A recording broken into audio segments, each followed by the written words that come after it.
The Red Death had long devastated the country. No pestilence had ever been so fatal or so hideous. Blood was its avatar, and its seal, the redness and the horror of blood. There were sharp pains and sudden dizziness, and then profuse bleeding at the pores with dissolution.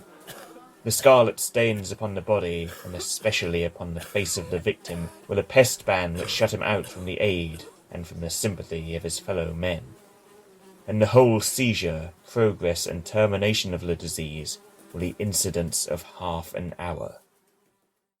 But the Prince Prospero was happy and dauntless and sagacious. When his dominions were half depopulated, he summoned to his presence 1,000 hale and light-hearted friends from among the knights and dames of his court, and with these retired to the deep seclusion of one of his castellated abbeys. This was an extensive and magnificent structure, the creation of the prince's own eccentric yet august taste. A strong and lofty wall girdled it in. The wall had gates of iron.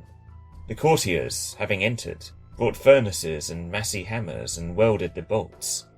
They resolved to leave means neither of ingress or egress to the sudden impulses of despair or of frenzy from within. The abbey was amply provisioned. With such precautions the courtiers might bid defiance to contagion. The external world could take care of itself. In the meantime it was folly to grieve, or to think. The prince had provided all the appliances of pleasure. There were buffoons, there were improvisatori, there were ballet dancers, there were musicians, there was beauty, there was wine. All these and security were within. Without was the Red Death. It was towards the close of the 5th or 6th month of his seclusion, and while the pestilence raged most furiously abroad, that the Prince Prospero entertained his 1,000 friends at a masked ball of the most unusual magnificence. It was a voluptuous scene, that masquerade. But first let me tell of the rooms in which it was held. There were 7, an imperial suite. In many palaces, however, such suites form a long and straight vista, while the folding doors slide back nearly to the walls on either hand, so that the view of the whole extent is scarcely impeded. Here the case was very different, as might have been expected from the Duke's love of the bizarre. The apartments were so irregularly disposed that the vision embraced but little more than one at a time. There was a sharp turn at every 20 or 30 yards, and at each turn a novel effect.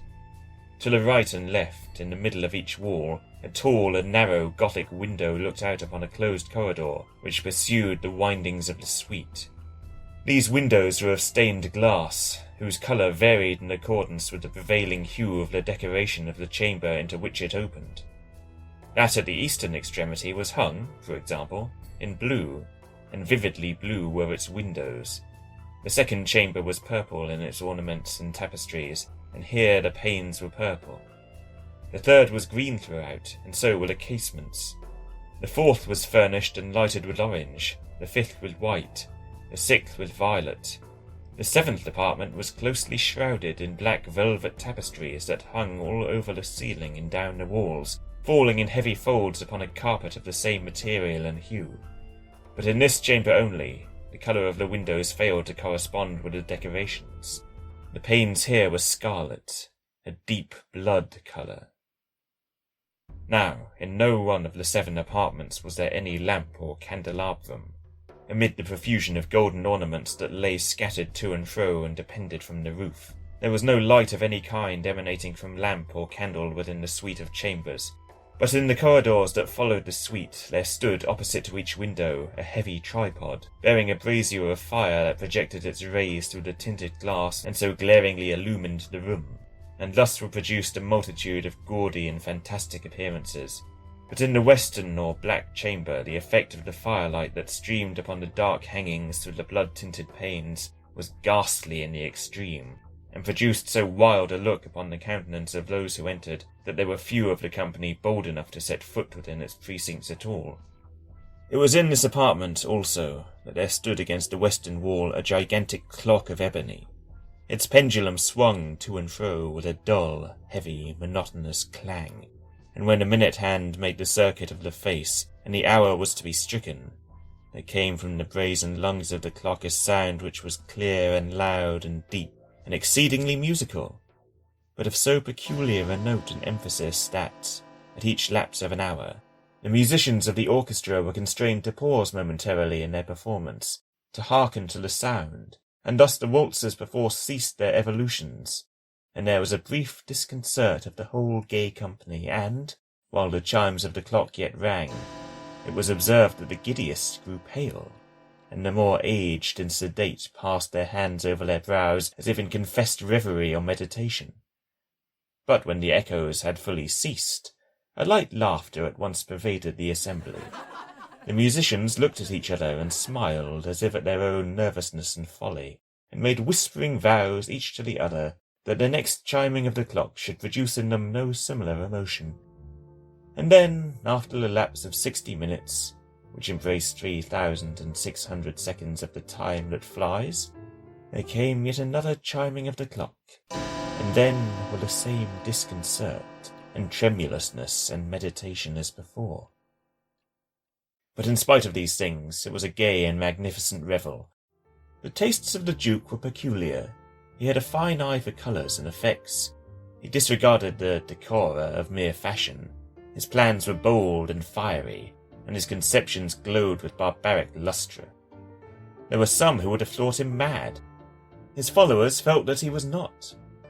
It was necessary to hear and see and touch him to be sure that he was not. He had directed, in great part, the movable embellishments of the 7 chambers upon occasion of this great fete, and it was his own guiding taste which had given character to the masqueraders. Be sure they were grotesque. There were much glare and glitter, and piquancy and phantasm, much of what has been since seen in Hernani. There were arabesque figures with unsuited limbs and appointments. There were delirious fancies, such as the madman fashions. There were much of the beautiful, much of the wanton, much of the bizarre, something of the terrible, and not a little of that which might have excited disgust. To and fro and in the 7 chambers there stalked, in fact, a multitude of dreams, and these, the dreams, writhed in and about, taking hue from the rooms, and causing the wild music of the orchestra to seem as the echo of their steps. And anon there strikes the ebony clock which stands in the hall of the velvet. And then, for a moment, all is still, and all is silent save the voice of the clock. The dreams are stiff frozen as they stand, but the echoes of the chime die away. They have endured but an instant, and a light, half-subdued laughter floats after them as they depart, and now again the music swells, and the dreams live, to writhe to and fro more merrily than ever, taking hue from the many-tinted windows through which stream the rays of the tripods. But to the chamber which lies most westwardly of the 7, there were now none of the maskers who venture, for the night is waning away, and there flows a ruddier light through the blood-coloured panes, and the blackness of the sable drapery appalls, and to him whose foot falls upon the sable carpet there comes from the near clock of ebony a muffled peal more solemnly emphatic than any which reaches their ears who indulge in the more remote gaieties of the other apartments. But these other apartments were densely crowded, and in them beat feverishly the heart of life, and the revel went whirringly on, until at length there commenced the sounding of midnight upon the clock.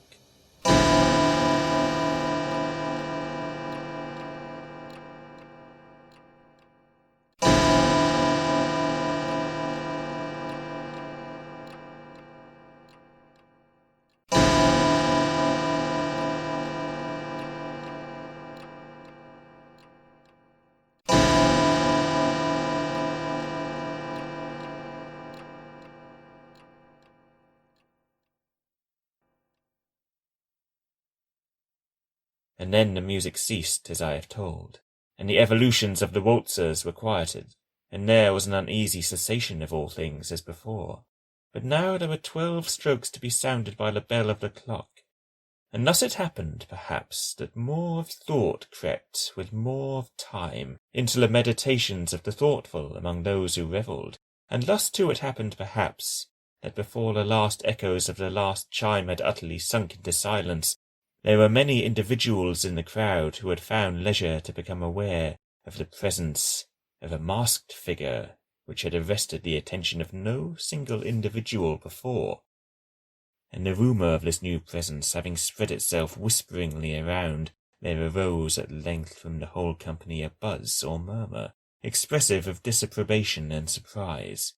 Then, finally, of terror, of horror, and of disgust. In an assembly of phantasms such as I have painted, it may well be supposed that no ordinary appearance could have excited such sensation. In truth, the masquerade license of the night was nearly unlimited, but the figure in question had out-Heroded Herod, and gone beyond the bounds of even the prince's indefinite decorum. There are chords in the hearts of the most reckless which cannot be touched without emotion. Even with the utterly lost, to whom life and death are equally jests, there are matters of which no jest can be made. The whole company indeed seemed now deeply to feel that in the costume and bearing of the stranger neither wit nor propriety existed. The figure was tall and gaunt, and shrouded from head to foot in the habiliments of the grave. The mask which concealed the visage was made so nearly to resemble the countenance of a stiffened corpse, that the closest scrutiny must have had difficulty in detecting the cheat. Yet all this might have been endured, if not approved, by the mad revellers around, but the mummer had gone so far as to assume the type of the Red Death. His vesture was dabbled in blood, and his broad brow, with all the features of the face, was besprinkled with the scarlet horror. When the eyes of Prince Prospero fell upon this spectral image, which, with a slow and solemn movement, as if more fully to sustain its role, stalked to and fro among the waltzers, he was seen to be convulsed, in the first moment with a strong shudder either of terror or distaste, but in the next his brow reddened with rage. "Who dares?" he demanded hoarsely of the courtiers who stood near him. "Who dares insult us with this blasphemous mockery? Seize him and unmask him, that we may know whom we have to hang at sunrise from the battlements." It was in the eastern or blue chamber in which stood the Prince Prospero as he uttered these words. They rang throughout the 7 rooms loudly and clearly, for the prince was a bold and robust man, and the music had become hushed at the waving of his hand. It was in the blue room where stood the prince, with a group of pale courtiers by his side. At first, as he spoke, there was a slight rushing movement of this group in the direction of the intruder, who at the moment was also near at hand, and now, with deliberate and stately step, made closer approach to the speaker. But from a certain nameless awe with which the mad assumption of the mummer had inspired the whole party, there were found none who put forth a hand to seize him, so that, unimpeded, he passed within a yard of the prince's person, and, while the vast assembly, as if with one impulse, shrank from the centres of the room to the walls, he made his way uninterruptedly, but with the same solemn and measured step which had distinguished him from the first, through the blue chamber to the purple, through the purple to the green, through the green to the orange, through this again to the white, and even thence to the violet, ere a decided movement had been made to arrest him. It was then, however, that the Prince Prospero, maddening with rage and the shame of his own momentary cowardice, rushed hurriedly through the 6 chambers, while none followed him on account of a deadly terror that had seized upon all. He bore aloft a drawn dagger, and had approached in rapid impetuosity to within 3 or 4 feet of the retreating figure, when the latter, having attained the extremity of the velvet apartment, turned suddenly and confronted his pursuer. There was a sharp cry, and the dagger dropped gleaming upon the sable carpet, upon which instantly afterwards fell prostrate in death the Prince Prospero. Then, summoning the wild courage of despair, a throng of the revellers at once threw themselves into the black apartment, and seizing the mummer, whose tall figure stood erect and motionless within the shadow of the ebony clock, gasped in unutterable horror at finding the grave cerements and corpse-like mask, which they handled with so violent a rudeness, untenanted by any tangible form. And now was acknowledged the presence of the Red Death. He had come like a thief in the night, and one by one dropped the revellers in the blood-bedewed halls of their revel, and died each in the despairing posture of his fall. And the life of the ebony clock went out with that of the last of the gay, and the flames of the tripods expired, and darkness and decay, and the Red Death held illimitable dominion over all.